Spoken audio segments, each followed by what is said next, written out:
and Bao are my two boyfriends, and they're gonna be calling 3 o'clock in the morning. Wayne had the house number.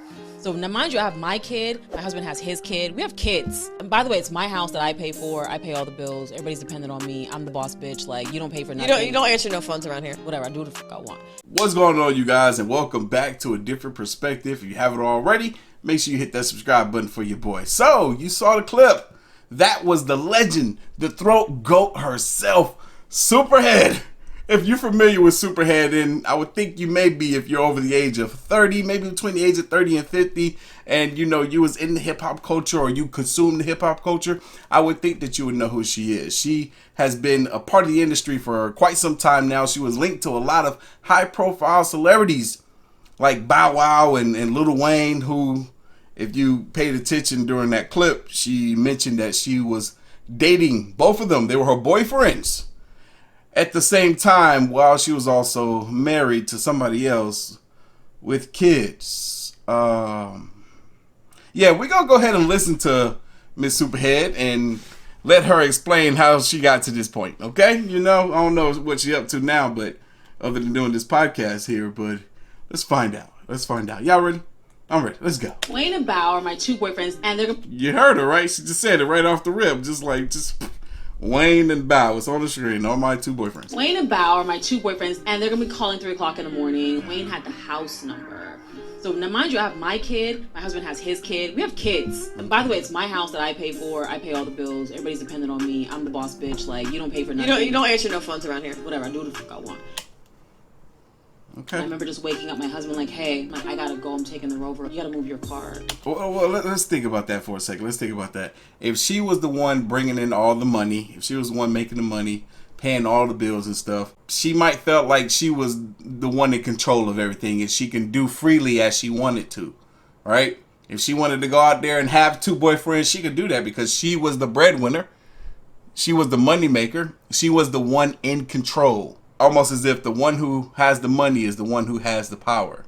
And you'll see that a lot when it comes to females that are the breadwinners, just paying all the bills, but yet they have a man that's living underneath the same roof as them. They will seek any opportunity they can to use that against him and make him look less of a man. Prime example, this clip right here.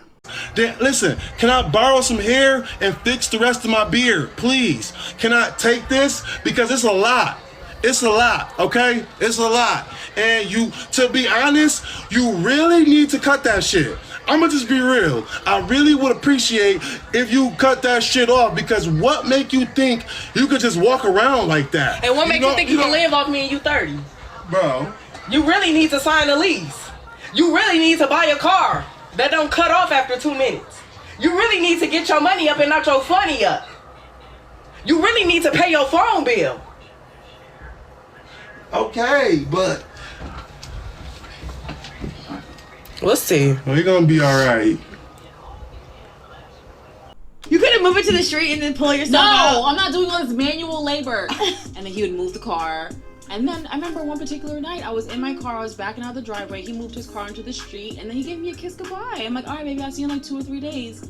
Not 2 or 3 days. Yes, and then I'd be gone for 2 or 3 days, and then I would go home to my husband, and he would have my dinner waiting, my bath water ran. I would be like Elizabeth when I grew up. And then like a glass of wine, like, welcome home, honey. Did you have fun? Yes, bitch, I had so much fun. Yeah, they had a different kind of relationship. Whoa. I mean, unless that was like their thing or his thing where he enjoyed watching or enjoyed knowing that his wife was getting pleasure elsewhere, or maybe he was no longer working downstairs, so he was like, hey, I still love you, but you know, your sex drive and energy is through the roof and I can't keep up with you no more, so go get your fix wherever you need to get your fix. Or he was a simp. And he was sipping over her so dang hard that he was going, whatever she wanted to do, he was with it, you know? I don't know which one it is. I don't know the man like that, but surprisingly, that happens a great deal. The woman goes out there, have a good time, and come on back home, and he has the bath water, the meal, and everything ready for her. Like, I couldn't do it. Couldn't be me. That's all I got to say. Now, how did Sup3r Head get to this point where she got into the dope film industry as well as allow these men to have this access to her in the way that they did? Let's hear the background. My mother was the first person who called me a And I You heard that her mother was the first person to call her a whore. had a lot of the world beating me down on a regular basis. And they still... For one, this woman really does just keep getting more attractive with age. I ain't gonna hold you. And they still couldn't kill me. By the time the world degraded me, it didn't even matter. It doesn't matter what people say about your sex anymore. Now, listen to that. She said by the time the world degraded her, she said it didn't matter anymore. A lot of people get to a point in their life where they feel that, and when they feel that, they accept it as a reality as well. It's like, well, everybody thinks this of me. You know what? I might as well be that. You think I'm for the streets? You know what? I might as well be for the streets. Because y'all gonna think it anyway. It's not the best mentality to have. It's not. You don't have to be what other people think of you. None of that matters to the people who have been traumatized, abused, abandoned, forgotten. And a lot of black women have by some of the people closest to them, by their uncles, by their father's friends. How did I move forward with this? Right. I was born into it. I don't know anything different. Yeah. It's important to have some sympathy when you see certain people that are behaving or moving in a certain manner that you yourself may deem wrong or inappropriate. There are some people out there that are born into some messed up situations, and when they don't know otherwise, they can't help themselves until they see what it looks like on the other side. And I thank my mother for that, for the years that I've been gone, the years that you were looking for me, couldn't find me. It's because I had to heal. In order for me to heal, I had to get away from everything and everybody.